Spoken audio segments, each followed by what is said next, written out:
Buongiorno, dobro jutro, guten Morgen, buondì. Us lei per aulis di Carlo Maria Martini, che è stato vescovo a Milano. Al scriveve così. Vivi all'ultimo convivi con l'idea che tutto alvarà di finì. La morte è come una sentinella che fa la guardia al mistero di ogni robe e di ogni persona che sono segnati de morte. Che senso dal misteri non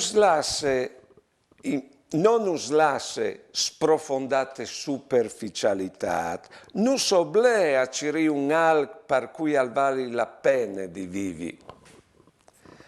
Tanti svolti, tanti di loro, si fa in dio di siors, sigurs, plens di salute, ottimisti, a son piccoli trucchi per pararsi dal fatto che tutto nos brisse di man di un continuo anche la vita. Buone giornate e buone vite.